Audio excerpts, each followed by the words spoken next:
بسم اللہ الرحمن الرحیم الحمد للہ رب العالمین والعاقبۃ للمتقین والصلاة والسلام علی سید الانبیاء والمرسلین وعلی آلہ وصحبہ اجمعین۔ کسی بڑی روایت میں، خصوصاً دینی روایت میں، کچھ ضمنی تعبیری روایتیں ضرور بنتی ہیں، یعنی دین جو ورلڈ ویو دیتا ہے اس ورلڈ ویو کے دائرے میں دین سے ذہنی اور قلبی تعلق پیدا کرنے کے کچھ ایسے نفسیاتی اور تہذیبی مظاہر پیدا ہوتے ہیں جو خود اپنی جگہ ایک ضمنی روایت بن جاتے ہیں۔ تو ہمیں یہ دیکھنا ہے کہ تصوف کی روایت کی پیدائش کے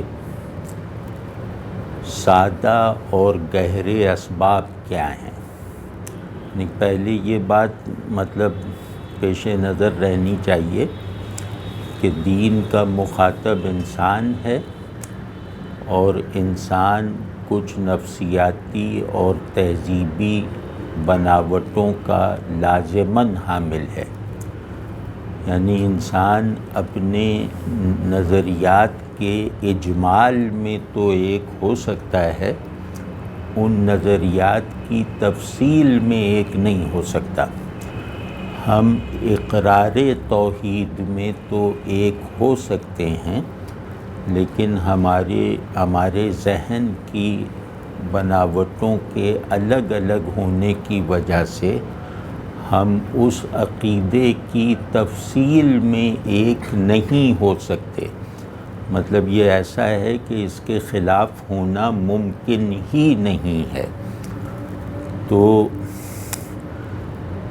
دین اجمال میں متحد رکھتا ہے۔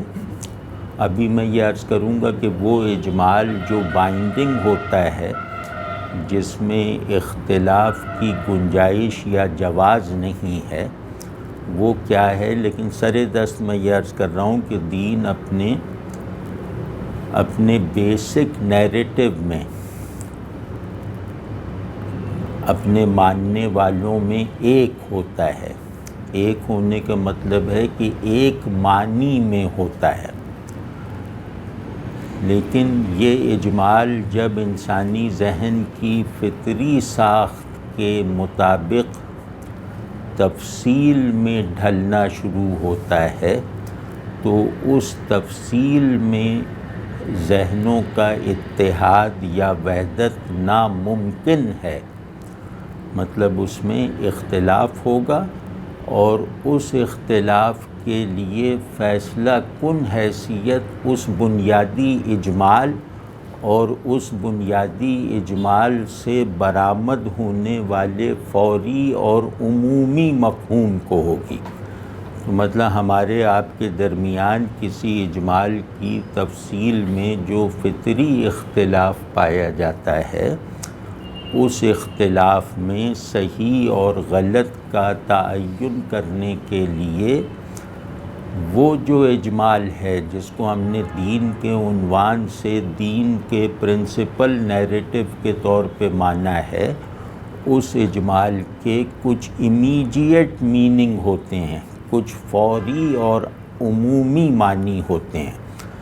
تو ہم میں سے جو بھی اس فوری اور عمومی معنی کو اپنی تفصیل میں محفوظ رکھنے میں کامیاب ہوگا، وہ صحیح قرار دیا جائے گا، اور جو اس عمومی اور بائنڈنگ مفہوم سے مختلف ہوگا اسے غلط قرار دیا جائے گا۔ تو گویا اجمال پر ہمارا اعتقاد، اجمال سے برآمد ہونے والے فوری مفہوم پر ہمارا اعتماد، ہمارے درمیان تفصیل کے معاملے میں پیدا ہونے والے اختلافات کو کنونسنگلی اور اتھارٹیٹیولی حل کر دیتا ہے۔ ٹھیک ہے نا، اس بات کو اس طرح بھی کہا جائے کہ فقہ ہو، تصوف ہو، کلام ہو، جو مسلمانوں کے درمیان پیدا ہونے والی دین کی تعبیری روایتیں ہیں، ان روایتوں کے صحیح اور غلط ہونے کا فیصلہ ان کے اپنے بنائے ہوئے عارضی اصول کی بنیاد پر نہیں ہوگا، بلکہ اس کا فیصلہ دین کے اس اوریجنل بیانیے اور اس سے فوری طور پہ برآمد ہونے والے مفہوم سے ہوگا جس کو ہم سب مانتے ہیں۔ ٹھیک ہے نا، یعنی کہ جب اللہ کا ایک ہونا یہ دین کی بنیاد ہے، تو اللہ کے ایک ہونے کی شعوری اور ذہنی تفصیلات بے شمار ہیں۔ یہ ہر ذہن اپنے خلقی پرسپیکٹو سے اللہ کے ایک ہونے کو اپنے لیے اطمینان بخش تفصیلات فراہم کر سکتا ہے، لیکن ان تفصیلات کے صحیح اور غلط ہونے کا فیصلہ اس پہ ہوگا کہ کہیں ایسا تو نہیں ہے کہ توحید خداوندی کی تفصیل کے نام پر اللہ کا ایک ہونا کمپرومائز ہو گیا ہو۔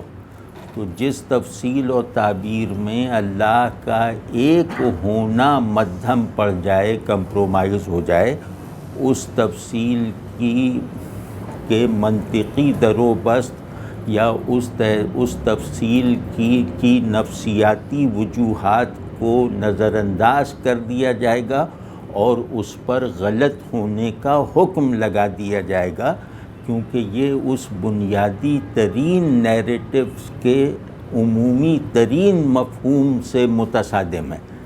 ٹھیک ہے نا، لیکن یہ کہ اللہ کا ایک ہونا اگر تمام تفصیل میں محفوظ رہا تو وہ تفصیل گویا میرے مذہبی شعور میں ترقی کی علامت ہے، میرے مذہبی شعور کی تسکین کا ذریعہ ہے۔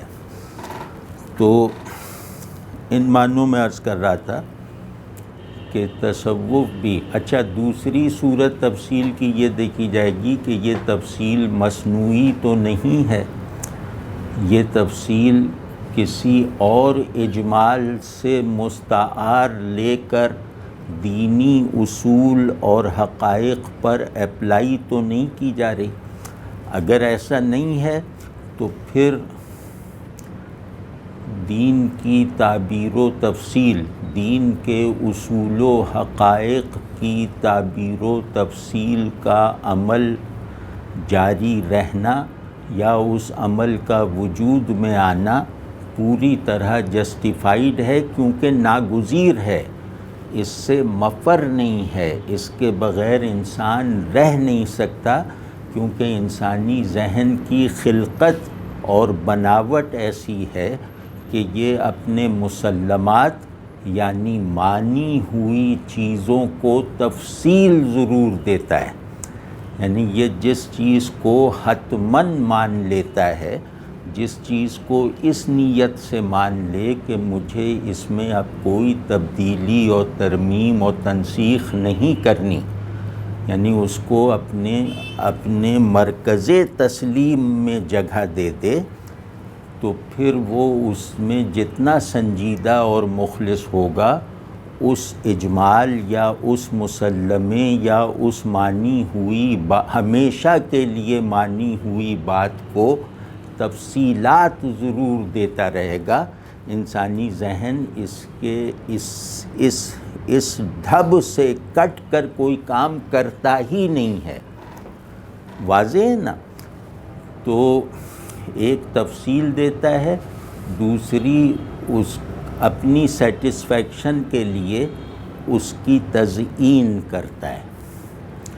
یہ انسانی ذہن کا خاصہ ہے، اور انسانی ذہن اپنے آپ کو اس خصوصیت سے باہر نکال ہی نہیں سکتا یعنی جس طرح آنکھ دیکھنا چھوڑ کر سن نہیں سکتی، اسی طرح ذہن تفصیل دینے اور تزئین کی روش کو ترک نہیں کر سکتا۔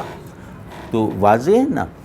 تو اب یہ الگ بات ہے کہ ذہن میں تفصیل دینے اور مانی ہوئی باتوں کو سجانے بنانے کی جو ایک خلقی روش ہے وہ ایک خاص پس منظر کے تابع ہوتی ہے۔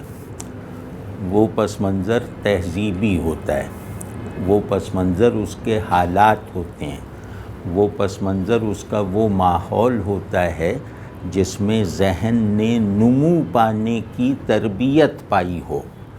تو واضح ہے نا کہ تہذیبی پس منظر اگر مختلف ہو جائے تو ذہن میں تفصیل دینے اور تزئین کرنے کا جو جوہر ہے اس کے نتائج مختلف ہو جاتے ہیں، اس کے انداز مختلف ہو جاتے ہیں۔ یہ بات ہم ویسے ہی جیسے محفوظ رکھنے کے لیے کر رہے ہیں۔ تو ایمانی ذہن یونیورسل ہوتا ہے۔ یونیورسل کا مطلب ہے کہ وہ ایمانیات کو ان کی اوریجنل فارم اور ان کے امیڈیٹ میننگ کے ساتھ مانتا ہے۔ ایمانی ذہن اسے کہتے ہیں جو اللہ کو مانتا ہے اور اللہ کے بھیجے ہوئے دین میں موجود اصول و حقائق کو درست فارم میں، درست لفظوں میں، درست بیان میں اور اس فارم یا اس لفظ کے سے برآمد ہونے والے مسلسل فوری مفہوم میں مانتا ہے۔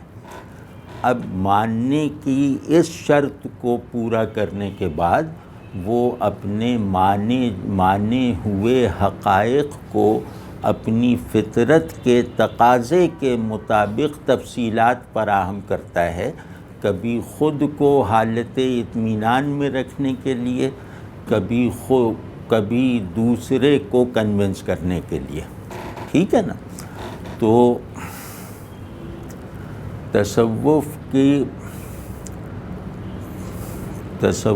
کی پیدائش کے، کیونکہ تصوف دوسری تیسری صدی ہجری میں آیا ہے، یعنی اس کی جو ایک اس کی جیسے انسٹیٹیوشنل اساس جو ہے وہ دوسری تیسری صدی میں سامنے آئی ہے۔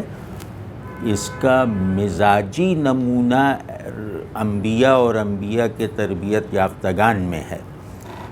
تو جہاں تصوف نے اپنے آپ کو 200-300 سال بعد انسٹیٹیوشنلائز کیا، جس طرح اللہ کے احکام کے تفصیلی فہم نے فقہ کی صورت میں خود کو ایک ادارے کی شکل دی، اسی طرح دین کے بعض ضروری ترین مطالبات کو بہتر طریقے سے پورا کرنے کی ارج نے تصوف کے انسٹیٹیوٹ کو وجود میں لانے کے لیے بنیاد فراہم کی۔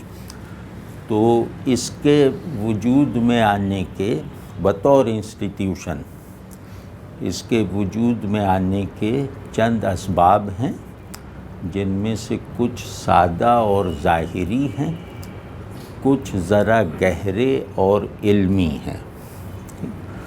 تو جو سادہ اسباب ہیں، جو مطلب آدمی سنتے ہی ان کو پہچان لیتا ہے یا ان کو ریئلائز کر سکتا ہے، ان کو سادہ سبب کہتے ہیں۔ سادہ سبب یہ ہے کہ معاشرے میں تبدیلی آ جانے کی وجہ سے، انسانی نفس میں تغیر آ جانے کی وجہ سے دین کے بعض ضروری مطالبات نظر انداز ہو رہے تھے، اور وہ نظر انداز کرنے کی روش عوام سے علماء تک عام ہو گئی تھی۔ تو اس کے جیسے دین نام ہے اللہ سے تعلق اور اس کی موجب عمل اور باعث احوال تفصیلات کا، آداب کا، بس یہ پورا دین ہے۔ دین اللہ سے تعلق کی تفصیلات کو اللہ اور اللہ کے رسول صلی اللہ علیہ وسلم کے بنائے ہوئے دائرے میں نبھانے کا نام ہے۔ تو تعلق باللہ ایمان میں بھی ایک فعال مرکز ہونا چاہیے، احکام کی تعمیل میں بھی ایک ایکٹیو وجہ ہونی چاہیے، ایک ایکٹیو مقصود ہونا چاہیے، اور دین میری طبیعت پہ جو اثر کرتا ہے، دین میری شخصیت کی جو کنڈیشننگ کرتا ہے، اس کنڈیشننگ کے عمل میں بھی اسے بنیادی ترین حیثیت حاصل ہونی چاہیے۔ یعنی اللہ کو ماننا اگر میرے ذہن کو حالت حضور میں نہیں رکھتا، اللہ کے حکم پر چلنا اگر میرے ارادے کو اللہ کی خشیت اور محبت کے لمس کو محسوس نہیں کرواتا، تو پھر مطلب یہ کہ دین کو قبول کر لینے کی ظاہری شرطیں پوری ہو جانے کے باوجود دینداری کے بعض فطری تقاضے پورے نہیں ہو پاتے۔ اس کی وجہ سے دین ایک خارجی آرڈر بن جاتا ہے، باطنی نظام کی حیثیت اختیار نہیں کر پاتا۔ تو 2-3 صدیوں میں ہی دین ایک خارجی تنظیم کی شکل تو اختیار کر گیا، دین ایک قانونی ڈسکورس کی شکل میں تو بالکل حاضر رہا، لیکن اس دین کی روح یعنی اللہ سے ایسا تعلق جو مجھے اپنے خیالات، احساسات اور جذبات تینوں درجوں پر حالت حضور میں رکھے، جس کی بنیاد پہ میں کہہ سکوں کہ میں اس ریئلائزیشن میں ہر عمل انجام دیتا ہوں کہ یا تو گویا میں اللہ کو دیکھ رہا ہوں، ورنہ اللہ تو مجھے ہر حال میں دیکھ ہی رہا ہے۔ تو ہم اگر اس کے دوسرے حصے پہ محدود رہیں، کیونکہ کسی اصول کی کلیکٹیوائزیشن جو ہے وہ حالت کمال میں نہیں ہوتی، کوئی بھی مطالبہ دین کا، اللہ کا، فرد میں تو کمال کی سطح کو پہنچ کے پورا ہو سکتا ہے، معاشرے میں کمال کی صورت میں نہیں ہو سکتا۔ تو ہم ایک کلیکٹیوائزڈ جو دین کا کلیکٹیوائزڈ اثر ہے اس پر اگر توجہ مبذول رکھتے ہوئے کہیں تو ہم کہیں گے کہ ہماری دینداری میں اللہ کی نظر میں ہونے کا احساس بہت کمزور پڑنے لگا تھا۔ یعنی کہ آپ خود سوچیں نا کہ اللہ کے حکم پر کوئی عمل وہ اللہ کی نظر میں ہونے کے یقین کے بغیر حقیقتاً ہو سکتا ہے۔ یہ تو ہو سکتا ہے کہ میں ایک حکم کو ایک عمل میں ڈھال دوں، حکم اور محض صورت تعمیل کا تعلق رکھوں تو دیکھنے میں تو وہ عمل ظاہر ہے وہ حکم پورا ہو گیا، لیکن کیا دین کا یہ تقاضا اتنا ہی ہے کہ اللہ کے ہر حکم کو تعمیل کی ایک صورت دے کر، خارجی صورت دے کر فارغ ہو جایا جائے؟ کیا اللہ کے حکم کا یہ مقتضا نہیں ہے کہ اس کے تمام احکام مجھے آزادی کے موقف پر رکھتے ہوئے میرے باطن کی تمام تنظیم اور ترتیب کریں؟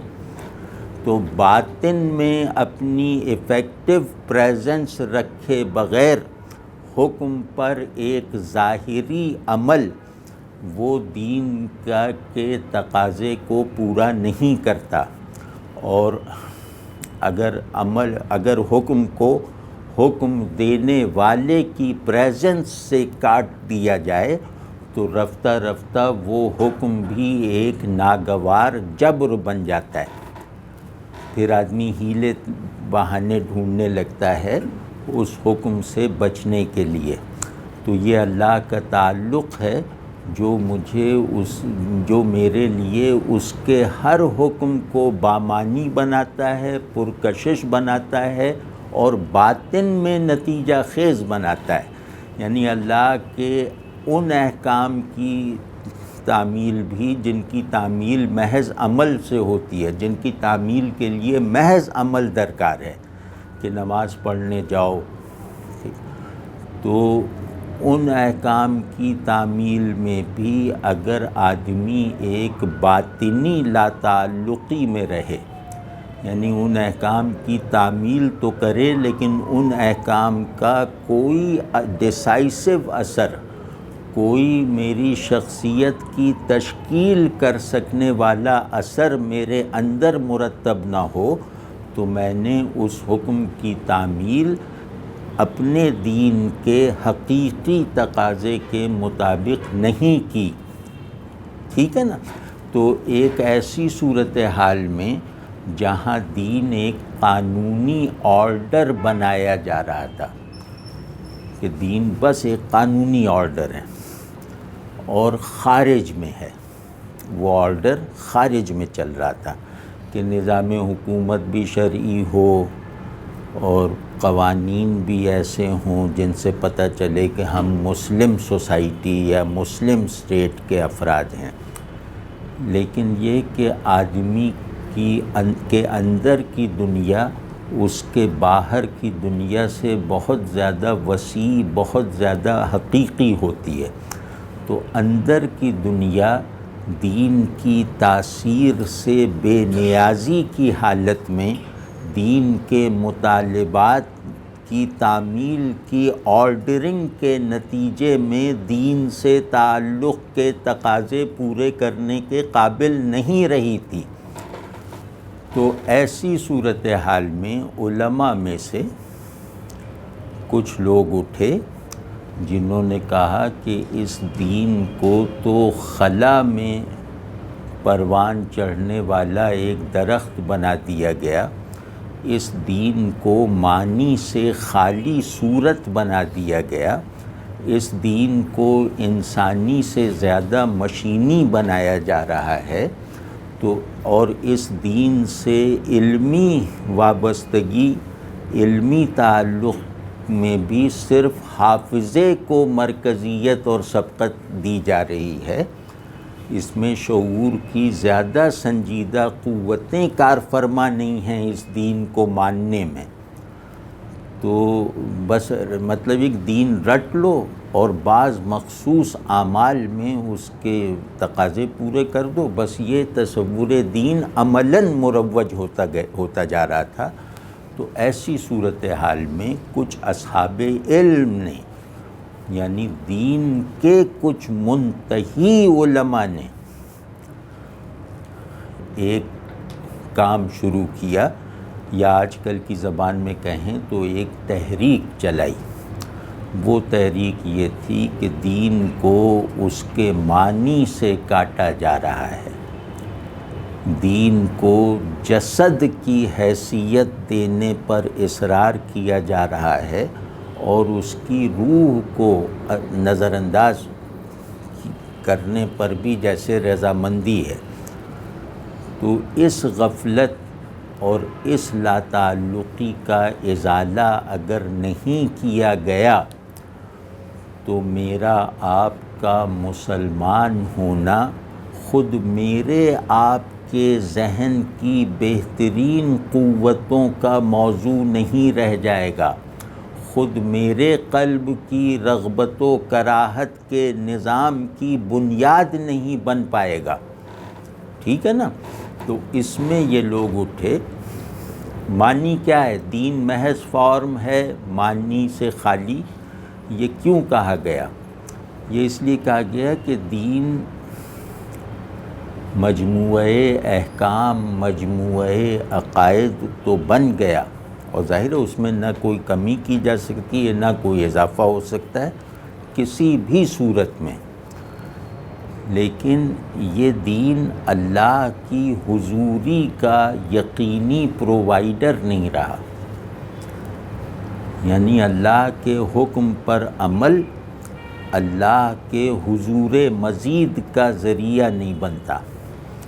اللہ کو ماننے کا حال اللہ کو گویا دیکھ لینے کی حالت یا تمنا تک نہیں پہنچاتا۔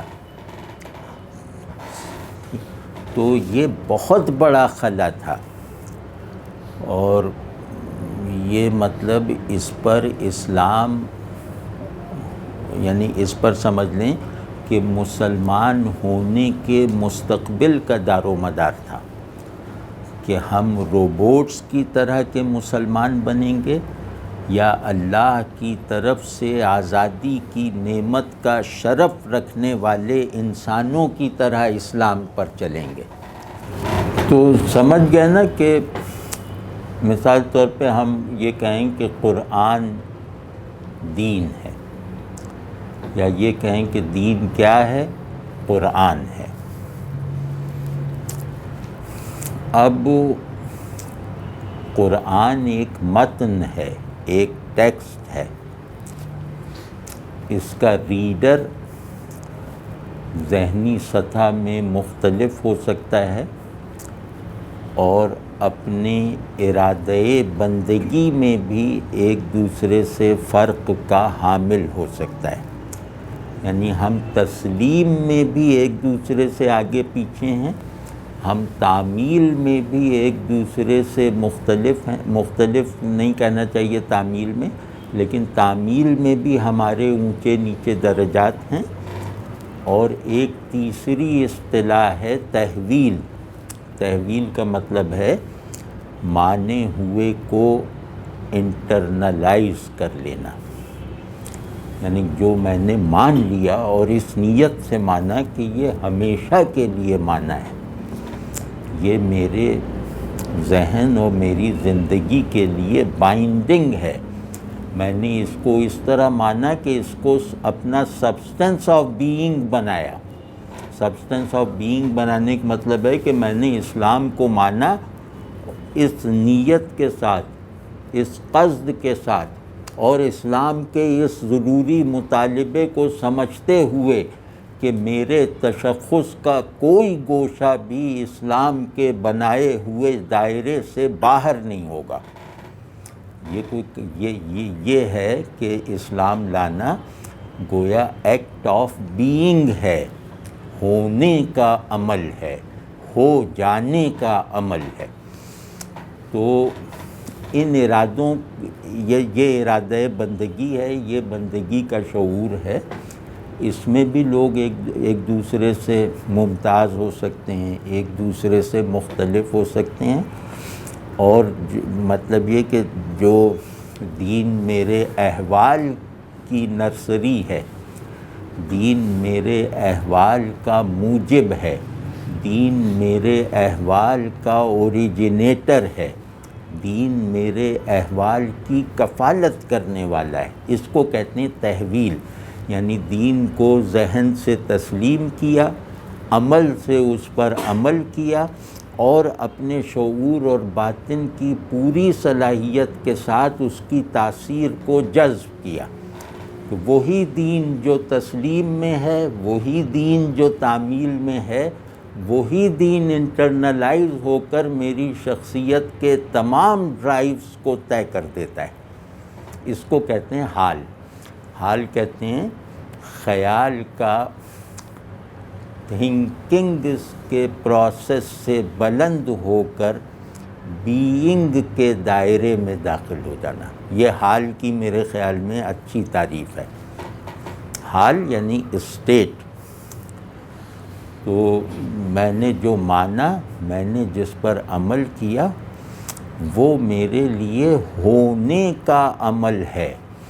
میں اپنے ماننے کی تفصیلات میں اور اپنے تعمیل کی شدت اور سچائی میں گویا اپنے ہونے کی منزلیں طے کرتا ہوں۔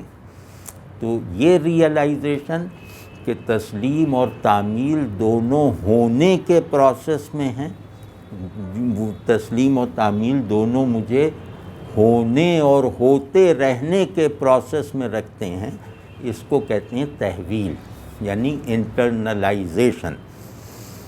تو تحویل میں بھی ہم آپ مختلف ہو سکتے ہیں، یعنی اپنے احوال میں بھی ہم آپ مختلف ہو سکتے ہیں، لیکن ایک مقصد اور ایک اصل میں اختلاف نہیں ہو سکتا۔ وہ مقصد یہ ہے کہ میرے ہونے کا آئیڈیل اور آپ کے ہونے کا مقصود ایک ہونا چاہیے، ٹھیک ہے نا؟ تو احوال اگر اپنے تصور اور اپنے مقصود میں مختلف ہیں تو ہم نے دو مختلف چیزوں کو مانا ہے۔ تو اس لحاظ سے تو ہم میں یکسانی ہونی چاہیے کہ یہ احوال پیدا ہو رہے ہیں تعلق باللہ سے، اور ان احوال کا مقصد یہ ہے کہ میں اپنے وجود کے ایمانی در و بست کو اپنی واحد پہچان بناتے ہوئے اللہ کے حضور میں حاضری کی مہلت عمر کو طے کروں، ٹھیک ہے نا؟ تو اس میں اختلاف روا نہیں ہے، اس میں اختلاف روا نہیں، شرعی معنوں میں نہیں، روا انسانی معنوں میں، فطری معنی میں روا نہیں ہے، ٹھیک ہے نا؟ تو اب جب کچھ لوگوں نے ریئلائز کیا کہ بادشاہت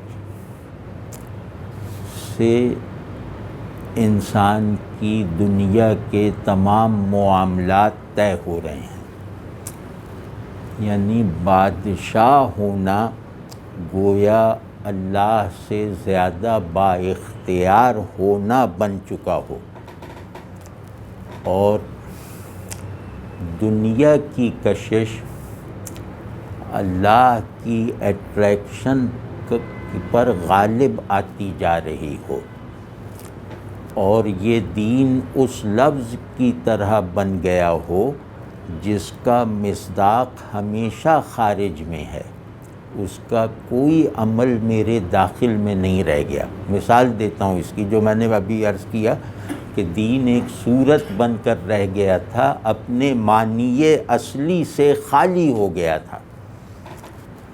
تو اس کی مثال میں ایک سادہ سی دیتا ہوں کہ ایک لفظ ہے پیڑ۔ تو اگر پیڑ کی کوئی ذہنی صورت اور پیڑ کی پیڑ کا کوئی ایفیکٹ آف پریزنس، یعنی تاثیر میرے اندر نہیں ہے، لیکن میں یہ جانتا ہوں کہ پیڑ یہ بھی ہے، یہ بھی ہے، یہ بھی ہے، یعنی میں پیڑ کے لفظ کے معنی صرف باہر تک محدود رکھوں تو میں نے گویا پیڑ کو سمجھنے اور اس سے اپنے تعلق کو استوار کرنے کا ابتدائی حق بھی ادا نہیں کیا، یعنی میں نے اسے ایک پہلو سے انٹرنلائز تو کیا ہی نہیں نا، مطلب کوئی پیڑ میرے اندر نہیں اگا ہوا، سارے پیڑ میرے باہر موجود ہیں۔ تو اس صورت میں پیڑ کے لفظ کے ساتھ میرا تعلق ادھورا بلکہ غیر انسانی ہو جائے گا یا نہیں؟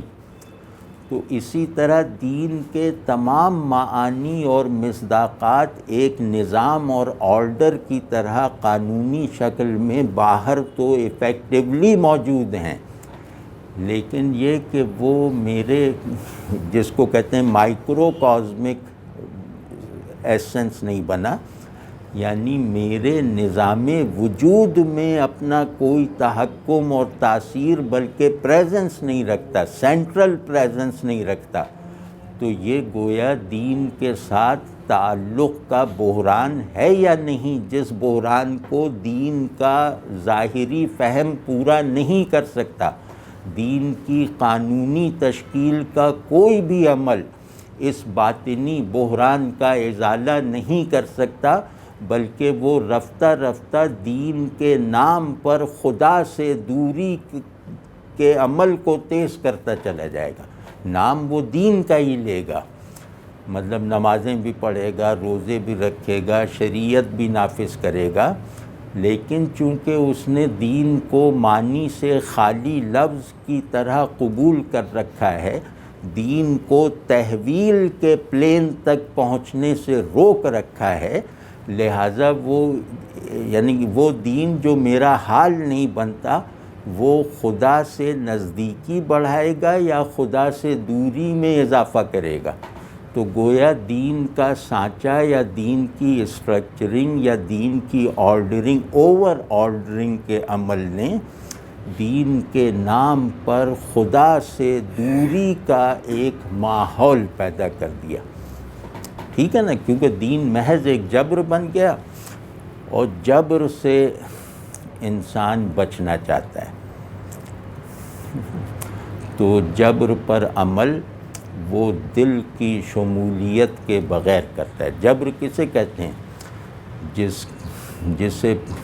جسے پورا کرنے میں دل شریک نہ ہو، اور جس کے اثرات میں اپنی شخصیت پر نہ پڑنے دوں، اس کو جبر کہتے ہیں۔ جبر ناگوار ہوتا ہے نا، کیونکہ انسان کی بنیادی ساخت کے خلاف ہے جبر۔ بندگی آزادی کا نام ہے، مجبوری کا نہیں، ٹھیک ہے؟ تو دین کو ایک دائرۂ جبر بنا کر خدا کے تصور کو بھی رنگ میں بھنگ ڈال دینے والا خیال بنایا جا رہا تھا کہ اللہ کی کبھی یاد آ جائے تو اس سے جو میرے مزے لینے کی جو ایک عادت ہے اس میں خلل پڑے تو میں اس یاد سے بھاگنے کی کوشش کروں، ٹھیک ہے نا؟ تو یہ جو دو نقطے میں نے عرض کیے کہ دین تحویل کے درجے پہ نہیں پہنچا، دین میں کوئی انٹرنلائزیشن کا تصور باقی نہیں رہا، اس کا سبب ملوکیت کا نظام اور ایک طرح کی پاپائیت تھا۔ تو یعنی خدا کی اتھارٹی کو ایکسرسائز کرنے کی عادت وہ دینی عنوان سے تھی تو پاپائیت تھی، دنیاوی ٹائٹل کے ساتھ تھی تو بادشاہت تھی۔ تو ان دونوں کے ساتھ تعلق جو ہے وہ میرے جوہر آزادی سے متصادم تھا، تو اس سے میرے اندر ایک عادت ڈیولپ ہو سکتی ہے کہ پھر میں کسی کے ساتھ بائنڈنگ تعلق کو اپنے لیے ناگوار سمجھوں گا۔ تو انہوں نے گویا خدا کے تصور کو ایسا بنا دیا کہ جس کے ساتھ سرنڈر کر کے تعلق رکھنے کا تصور بھی میرے لیے وحشتناک ہو کے رہ گیا تھا۔ واضح ہے یہ بات؟ تو اس کے دو عملی مظاہر تھے۔ ایک عملی مظہر تو یہ کہ دین صرف خارج رہ گیا تھا، یعنی دین خارج میں موجود تھا، داخل سے غیر حاضر تھا، یا داخل سے میں اس کی حاضری ویک پڑتی جا رہی تھی، خارج میں اس کی پریزنس جو ہے وہ قوی ہوتی جا رہی تھی، ٹھیک ہے نا؟ تو اس بحران سے نمٹنے کے لیے کچھ لوگوں نے اس بات پر اصرار کیا کہ دین کہو کہ قرآن ہے تو قرآن کے ہر لفظ کا معنی اصلی، معنی آخر اللہ ہے۔ اگر قرآن کا ہر لفظ تمہارے شعور کو ایسی حرکت نہیں دیتا جو اللہ پر تمام ہو، تو تم نے قرآن پڑھنے اور قرآن کا قاری اور مخاطب ہونے کا یہ ابتدائی حق بھی ادا نہیں کیا، ٹھیک ہے؟ یہ بات تھی جو صوفی لوگ لے کے اٹھے تھے کہ اس کائنات کی ہر شے کا معنی اصلی خدا ہے، قرآن کا معنی اصلی خدا ہے، ٹھیک ہے؟ یعنی کائنات سمبلز کا مجموعہ ہے، قرآن آئیڈیلز کا مجموعہ ہے۔ تو قرآن کا کے جو آئیڈیلز ہیں وہ سب کے سب خدا میں سمائے ہوئے ہیں، سب کے سب اپنے ماننے والے کو خدا کے حضور میں رکھنے کے لیے اتارے گئے ہیں۔ تو اب اس میں مطلب جیسے دنیاوی طبقات کی بنیاد پر چھوٹے اور بڑے کا فیصلہ کرنا کہ امیر آدمی بڑا آدمی ہے، غریب آدمی چھوٹا آدمی ہے، طاقتور بڑا ہے، کمزور چھوٹا ہے، یہ ایک طبقاتی نظام سا بن چکا تھا۔ اور دوسرے حب دنیا، کہ یہ دنیا کی کشش تھی جو مجھے دین کے حقیقی مطالبے سے ہم آہنگ نہیں رہنے دے رہی تھی۔ یعنی صوفیوں کی، جو لوگ بعد میں صوفی کہلائے، ان کی تشخیص یہ تھی کہ اس سارے بگاڑ کی وجہ، بگاڑ کس کو کہہ رہے ہیں پھر دوہرا کے کہہ رہا ہوں، کہ دین نام ہے تعلق باللہ کی ایک ایسی ریئلائزیشن کا جو تمام اعمال، احوال اور خیالات کی واحد بنیاد بن جائے، ٹھیک ہے۔ تو لیکن تعلق باللہ دین کے ہر آئیڈیا، دین کی ہر ایکٹیویٹی اور دین کی ہر تاثیر میں ایک مطلب ایک شرط کے طور پر موجود رہنا چاہیے۔ اس کے بغیر دین کو ماننے کے تقاضے پورے نہیں ہو سکتے، انسانی فطرت کے مطابق پورے نہیں ہو سکتے، کیونکہ انسان بنا ہی ایسا ہے کہ وہ جس چیز کو بھی اہمیت اور مرکزیت دے گا وہ چیز اس کے خیالات اور احساسات وغیرہ کا فعال اور زندہ مرکز ضرور بنے گی۔ واضح ہے نا؟ تو اس ناس کو ختم کرنے کے لیے دین کو ایک درست پرسپیکٹو اور ایک صحیح زاویے سے اختیار کرنے کے لیے اس زمانے کے لوگوں کی ایک تشخیص یہ تھی کہ مسلمانوں پر حب دنیا غالب آ گئی ہے، تو دنیا کی کشش ایسی ہے جیسے آدمی اپنے پیروں کی کشش میں مبتلا ہو کر، آدمی مٹی کی کشش میں مبتلا ہو کر آسمان کو دیکھنے کے خیال کو بھی ناگوار محسوس کرنے لگے۔ یعنی دنیا اور اس کی کشش میں ایک لازمی خصوصیت یہ ہے کہ یہ بلندی سے نفرت کرنا سکھاتی ہے۔ جتنا دنیا کی محبت بڑھتی جائے گی اتنا آدمی کو بلندی سے کراہت ہوتی چلی جائے گی۔ جتنا دنیا کی محبت میں اضافہ ہوتا چلا جائے گا اتنا ہی اللہ کے ساتھ تعلق ناگوار ہوتا چلا جائے گا، ٹھیک ہے نا؟ تو کیونکہ اللہ سے تعلق اپنی ذات کی پوری توسیعات اور تفصیلات سمیت اس کے آگے سرنڈر ہو جانے کا تقاضا کرتا ہے۔ تو دنیا کیونکہ میری ذات کی ایک سفلی توسیع ہے، دنیا میری ذات کی ایک پست تفصیل ہے، اگر یہ سفلی توسیع اور پست تفصیل کی کشش میرے ذہن اور قلب پہ غالب آ جائے تو میری ذات کے زیادہ بڑے اوریجنز جو ہیں وہ میرے لیے ناخوشگوار ہو کر رہ جائیں گے، ٹھیک ہے نا؟ تو ان کی اس تشخیص نے کہ حب دنیا ہے جو دین سے دوری کی دو بڑی وجوہات کو پیدا کرتا ہے، اور وہ وجوہات ہیں غفلت اور معصیت۔ غفلت کہتے ہیں تعلق باللہ کو فراموش کر دینا، اور معصیت کہتے ہیں اللہ کے احکام کی خلاف ورزی کرنا، ٹھیک ہے؟ تو جب تعلق باللہ کی اساس کو نظر انداز کر دیا جائے تو اس اساس پر کھڑے ہوئے عملی اسٹرکچرز کا انہدام، ان کا گر جانا یقینی ہے۔ اس پر یہ لوگ اٹھے اور انہوں نے آ کر کہا، پہلی بات کیا کہی کہ دین کو اس کی حقیقی معنویت کے ساتھ اختیار کرو. دین محض کوئی قانونی آرڈر نہیں ہے. دین ایک سمجھیں کہ جنریٹر آف بینگ ہے. دین محض عمل نہیں ہے. دین محض تصور نہیں ہے.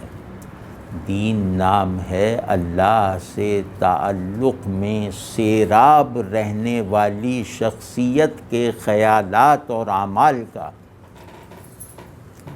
تو اس مقصد کے لیے یہ لوگ اٹھے اور اس کے لیے بہت ایفیکٹو، کارگر اور مؤثر کوششیں کیں. اس اولین طبقے کا، جن کو کہا جائے کہ پہلے باضابطہ صوفیہ، یعنی تصوف کے ادارے کی تشکیل کرنے والے پہلے معمار، ان کا اصول تربیت. اب تربیت کا لفظ عام معنی میں نہ سمجھا جائے، وہ ابھی میں عرض کرتا ہوں. ان کا اصول تربیت دو پہلوؤں سے تھا. یعنی دو چیزیں ان کے لیے بنیاد تربیت تھیں، نصاب تربیت تھیں. ایک کثرت ذکر، یا اسے کہیں دوام ذکر، اور دوسرا مجاہدہ. اولین تصوف ان دو بنیادوں پر قائم ہے کہ ذکر کرو تاکہ اللہ جو غیر ضروری غیر فطری طور پہ اوجھل ہو گیا ہے، اس کے حضور کو پھر سے بحال کیا جائے. ذکر اللہ کی حضوری میں رہنے کے لیے، اور وہ مجاہدہ گناہوں سے کمتر چیزوں سے بچنے کے لیے. گویا یوں کہہ لیں کہ ذکر ایک قصر بندگی کی طرح تھا، جس کی حفاظتی چار دیواری مجاہدہ تھا. کہ دوام ذکر کو مقصود بناؤ اور مجاہدے کو اس مقصود کے حصول کا ذریعہ بناؤ. مجاہدہ کہتے ہیں دنیا کو نفس کے لیے ناگوار بنانے کی کوشش، اور ذکر کہتے ہیں اللہ کو محبوب بنانے کی قلبی کاوش. یعنی قلب اپنی پوری استعداد کے ساتھ اللہ کی محبوبیت کو اپنے اندر قائم کرنے پر مصر ہو جائے تو اس کا وظیفہ ذکر ہے. اور قلب اپنی اس حال حضور کی حفاظت کرنا چاہے، ادھر ادھر کی کشش سے بچنا چاہے، تو اس کا ذریعہ مجاہدہ ہے. تو ذکر اور مجاہدے کا رخ بھی اللہ کی طرف، مجاہدہ اللہ کی خشیت کی بنیاد پر، ذکر اللہ کی محبت کی اساس پر، کیونکہ اللہ کا اپنے بندوں پر یہ حق ہے کہ سب سے زیادہ محبت بھی اسی سے کی جائے اور سب سے زیادہ ڈرا بھی اسی سے جائے. تو صوفیہ نے اللہ کے ساتھ تعلق کی ان دو شرطوں کو ان دو ذرائع سے پورا کیا کہ ہم اللہ کی محبت پیدا کریں اس کے ذکر سے، اس کی یاد سے، اور اس محبت کی حفاظت کریں اس کے خوف سے، یعنی مجاہدے سے.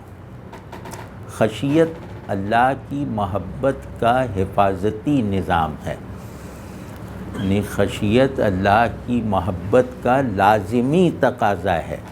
جو اللہ سے ڈرتا نہیں وہ اللہ پر مرتا نہیں. جس کو اللہ سے محبت ہے وہ اللہ سے ڈرے بغیر رہ نہیں سکتا، کیونکہ محبوب کا محبوب ہونے کا سب سے عاشق ہونے کا سب سے یقینی ثبوت محبوب سے ڈرنا ہے۔ خیر، یہ دو بنیادیں تھیں، اور ان دونوں میں یعنی ذکر میں اور مجاہدے میں تخیل کی آمیزش نہیں تھی۔ یہ بات ذرا غور سے کیجیے گا کہ ذکر کا نصاب یعنی ذکر کے کلمات قرآن و سنت کے دائرے سے باہر نہیں تھے۔ ذکر کرنے کا کوئی بھی طریقہ وہ رسول اللہ صلی اللہ علیہ وسلم کے طریقے ذکر سے مختلف نہیں تھا۔ تو بس صرف یہ کہ ان تمام کلمات میں اللہ کو مرکزی، اصلی اور آخری معنی کی حیثیت سے رکھا جائے، یہ صوفیانہ تصور ذکر ہے کہ مذکور یعنی جس کا ذکر کیا جائے وہ غالب رہے کلمات ذکر پر بھی۔ مطلب اس میں اب کچھ لوگ اگر دوسرے ذوق کے ہوں تو ہوتا یہ کہ ایک فریز ہے، ایک عبارت ہے، وہ مختلف الفاظ کا مجموعہ ہوتی ہے، یعنی عبارت کہتے ہی ہیں مجموعہ الفاظ کو۔ اب جن الفاظ کا وہ عبارت یا وہ جملہ مجموعہ ہے، ان میں سے ہر لفظ دوسرے لفظ سے مختلف معنی رکھتا ہے۔ تو اب الفاظ اپنے معنی میں مختلف ہونے کے باوجود ایک معنوی وحدت میں خود کو صرف کرتے ہیں۔ وہ معنوی وحدت کبھی اس عبارت کے کسی لفظ میں ہوتی ہے اور کبھی ان سے ٹرانسینڈنٹ ہوتی ہے۔ تو عبارت پڑھنے کا درست طریقہ یہی ہے کہ ہم اس کے اینڈ میننگ یعنی اس کے معنی واحد کے فہم میں کوتاہی نہ کریں، اس کے معنی واحد کو پہچاننے میں کمی نہ رکھیں۔ تو اسی طرح ذکر مختلف کلمات کا مجموعہ ہے، لیکن اس مجموعے الفاظ کا معنی واحد اللہ ہے۔ اس کو کہتے ہیں غلبہ مذکور علی الذکر، کہ مذکور کو ذکر پر غالب رکھنا چاہیے، یعنی معنی واحد کو اس کے تفصیلی مفاہیم پر حاوی رکھنا چاہیے۔ تو صوفیانہ طرز ذکر یہ ہے کہ اللہ کے ذکر کے کلمات کو جو ثابت شدہ مستند کلمات ہیں قرآن و سنت سے، ان کلمات میں موجود معنی اصلی اور معنی واحد کو اتنی شدت سے حاضر رکھا جائے گویا میں اس کی حضوری کو ایکسپیرینس کر رہا ہوں، میں کہہ سکوں کہ میں نے اللہ کو نہ دیکھتے ہوئے دیکھا ہے، میں نے گویا اللہ کا ہونا تجربہ کر لیا ہے۔ یہ صوفی آئیڈیل تھا۔ تو اس کی حفاظت کے لیے، کیونکہ ان کی تشخیص کے مطابق سب سے زیادہ رکاوٹ حب نفس اور حب دنیا میں تھی، تو حب نفس اور حب دنیا سے بچنے کے لیے اللہ کے احکام کی تعمیل کو محبت اور محنت سے کرنا یہ مجاہدہ ہے۔ ٹھیک ہے نا؟ اب وہ حکم بھی اپنا نہیں بنایا جائے گا، حکم اللہ کا ہے۔ اس حکم کو انٹرنلائز کرنے کے لیے اور اس حکم کو خارج میں ایک مؤثر صورت دینے کے لیے مجاہدے کے بغیر چارہ نہیں ہے۔ مجاہدہ کہتے ہیں کہ نفس اپنے کمزور لمحات میں جو چیز چاہتا ہے وہ اسے فراہم نہ کرو. یعنی نفس امارہ کی خواہش کے خلاف چلو احساسات کی سطح پر بھی، تو اس چلنے کو مجاہدہ کہتے ہیں. ٹھیک ہے نا؟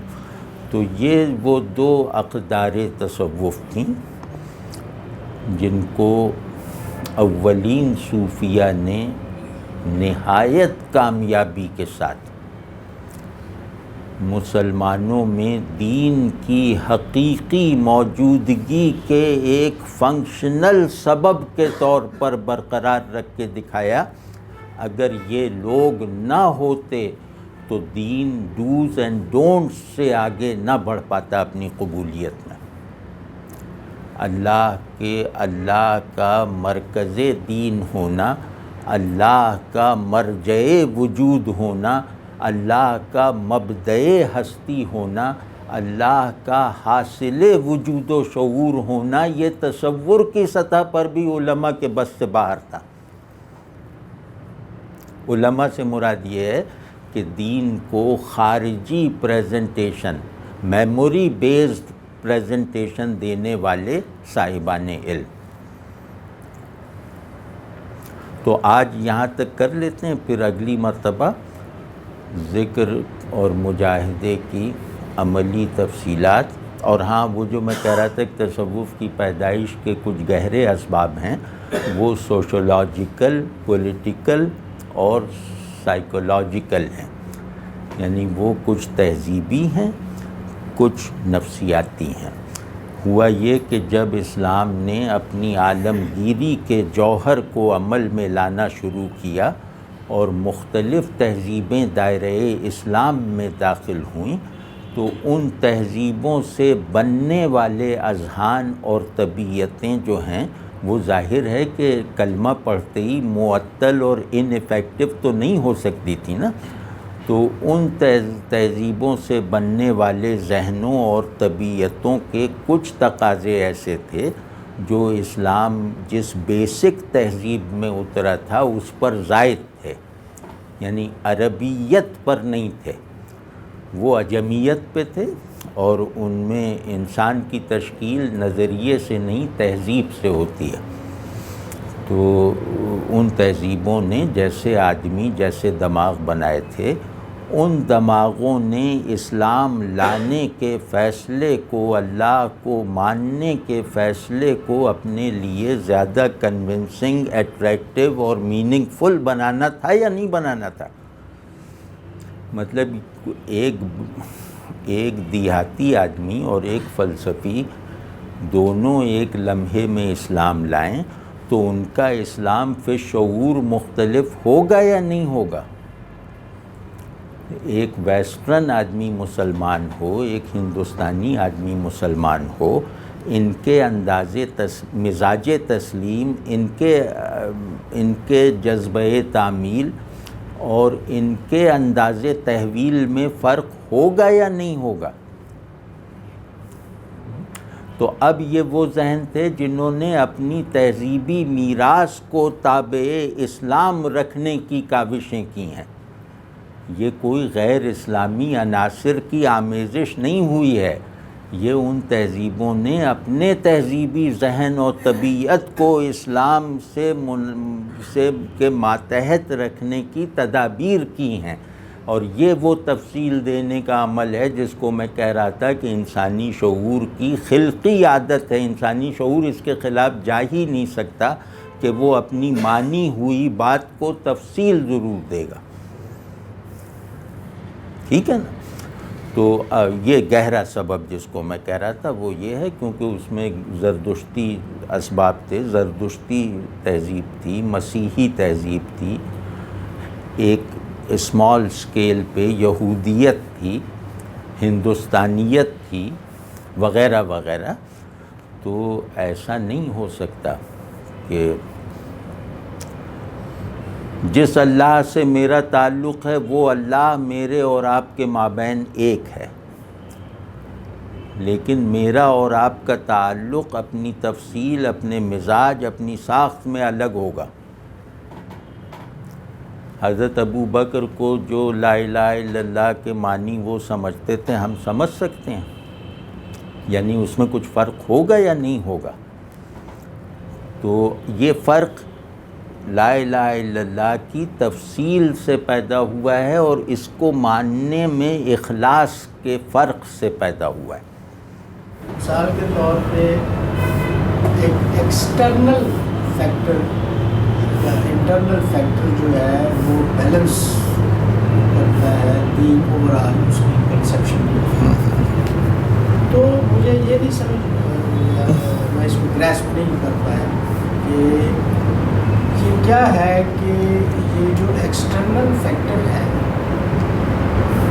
وہ عموماً ہمیں اپنے دین و نما میں زیادہ غالب اپنی شکل میں نہیں، یہی صورتحال ہے، بلکہ آپ کے تشریف لانے سے پہلے یہ بات ہو رہی تھی جس کو اگر آپ کی اصطلاح میں دوبارہ کہنا پڑے تو یہ کہ ایکسٹرنل یا فیکٹرز یا خارجی محرکات اتنا قوت پکڑ گئے تھے کہ آدمی کو اپنے داخلی مطالبات کی طرف جھانکنے کی مہلت ہی نہیں رہ گئی تھی۔ تو تصوف اس خرابی کو دور کرنے کے لیے آیا تھا، ٹھیک ہے نا؟ لیکن یہ جو آپ نے تشخیص کی ہے یہ بالکل ٹھیک ہے کہ انسانی جو صورتحال یہ زیادہ تر خارجی محرکات کے تابع رہتی ہے، لیکن اس میں بھی کوئی حرج نہ ہوتا اگر ہم خارجی محرکات پر ایک اخلاقی یا نظریاتی چیک لگا کر اسے انٹرنلائز کرنے کی کوشش کرتے۔ اب خارجی محرکات صرف اپنی ادنا اور منفی حیثیتوں سے تو ہمارے باطن میں اپنی تاثیر مرتب کرتے ہیں، لیکن ان کے اندر موجود حق اور خیر کا عنصر ایک تو ہم دریافت نہیں کر پاتے، اور اگر وہ کسی وجہ سے ہم پر منکشف ہو بھی جائے تو اس کی تاثیر ہمارے باطن پر مرتب نہیں ہو پاتی۔ تو اس کا سبب بہت زیادہ ہمارے تصور دین میں ہے، ہمارے تصور دنیا میں ہے، اور میرا خیال ہے ان دونوں سے زیادہ ہمارے تصور انسان میں ہے۔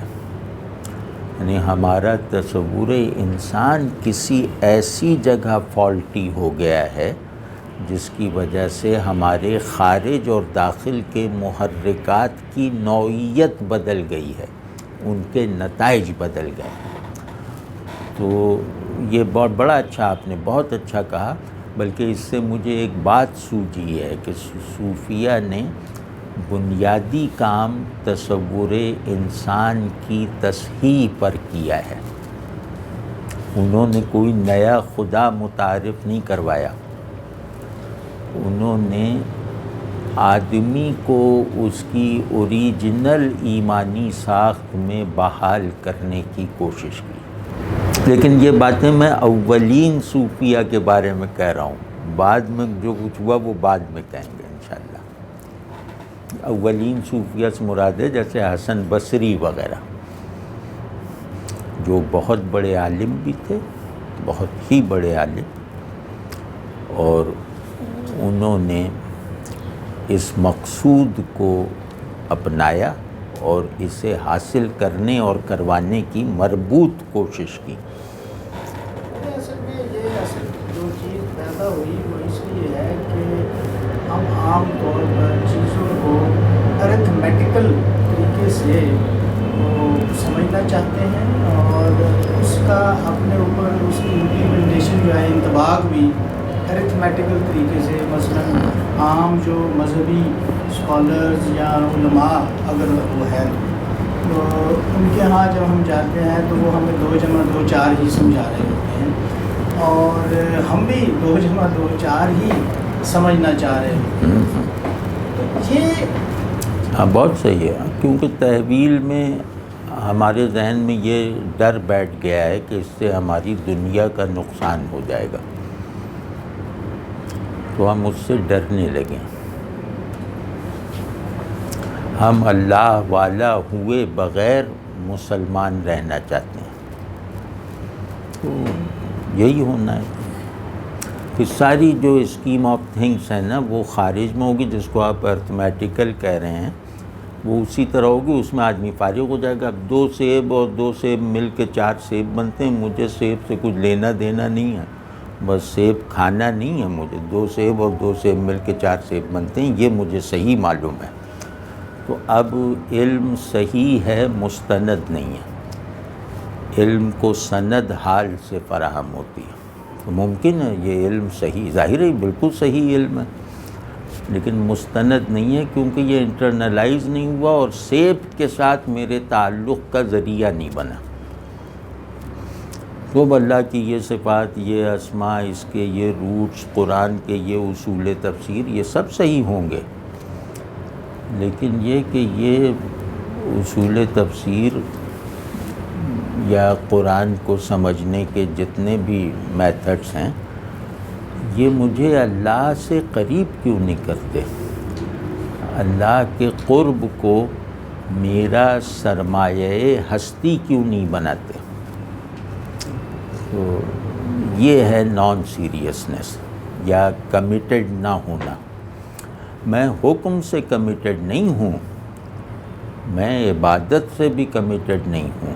میں یہاں علامتی ہے، میں تو معبود سے کمیٹڈ ہوں، اللہ سے. اللہ کو نماز پڑھنا اچھا لگتا ہے، نماز بھی پڑھتے ہیں. نماز پڑھنا اچھا نہیں لگے گا تو سب سے پہلے چھوڑیں گے. تو وہ جو ہے نا، ہم نے چیزوں کو ان کے ایسنس میں، یا یوں کہہ لیں کہ چیزوں کو ان کے ڈیوائن ایسنس میں دیکھنے سے ایک خوف پال لیا ہے کہ کہیں جیسے آدمی دعا کرے کہ یا اللہ گناہوں سے بچانا، لیکن فلمیں دیکھنا نہ چھوٹ جائے.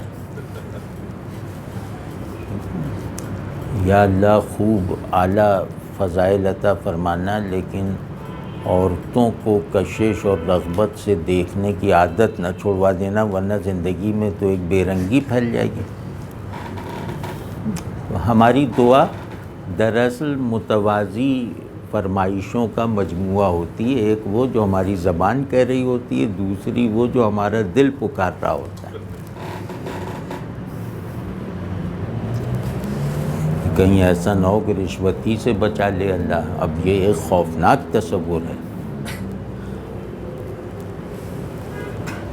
پھر یہ کہ زندگی کے بارے میں زندگی میں لذت اور رنگینی ضروری ہے.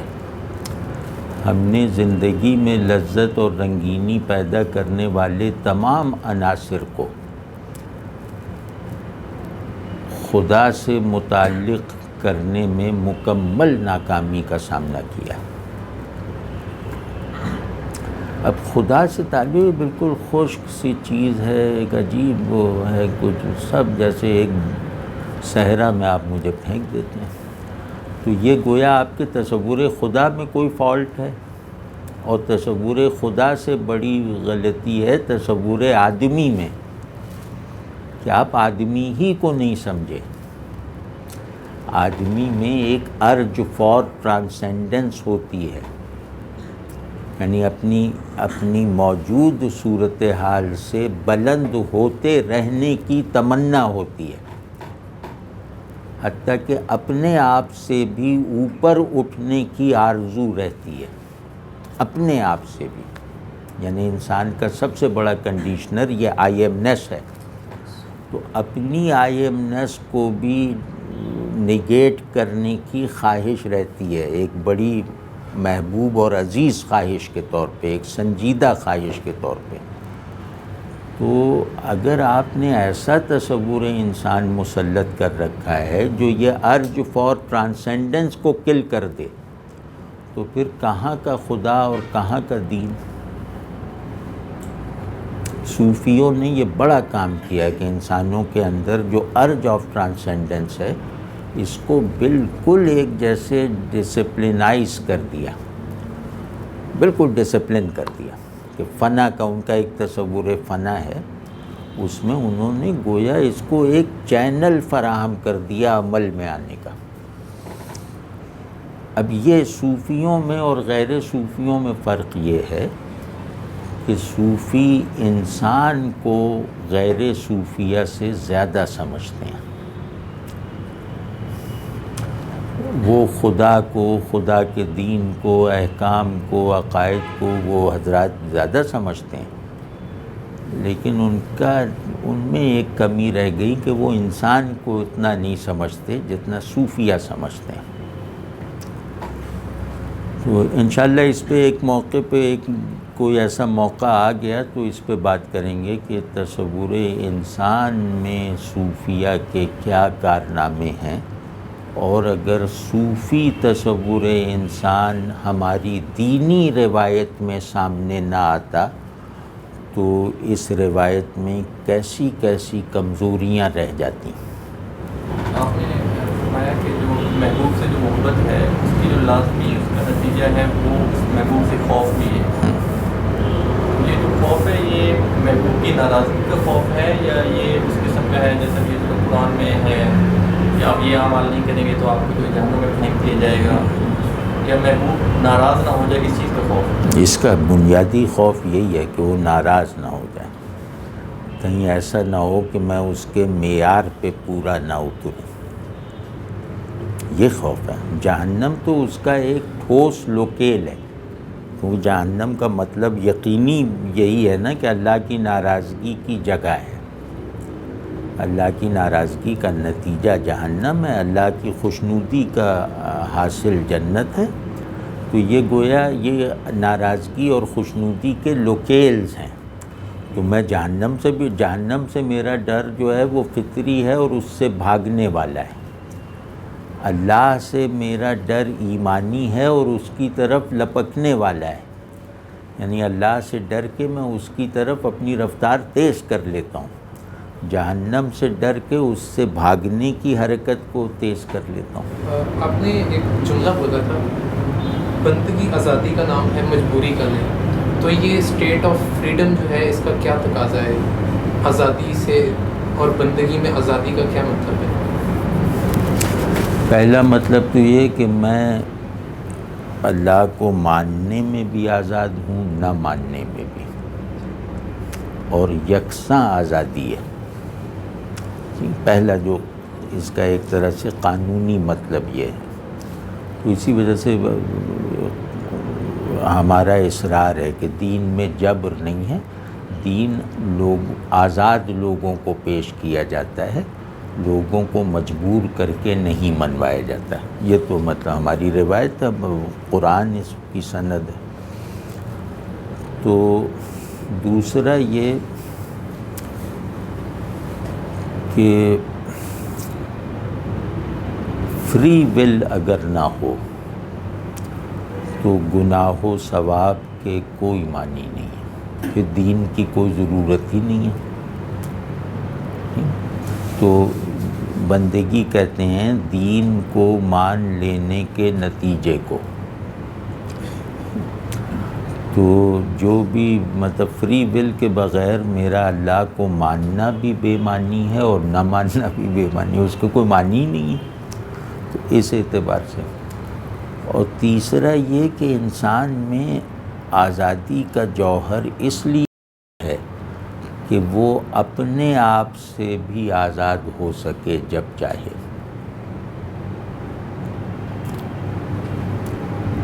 یعنی انسان کی سب سے بڑی ضرورت وہ آزادی ہے جسے وہ خود اپنے سلسلے میں بھی حاصل کر سکتا ہے.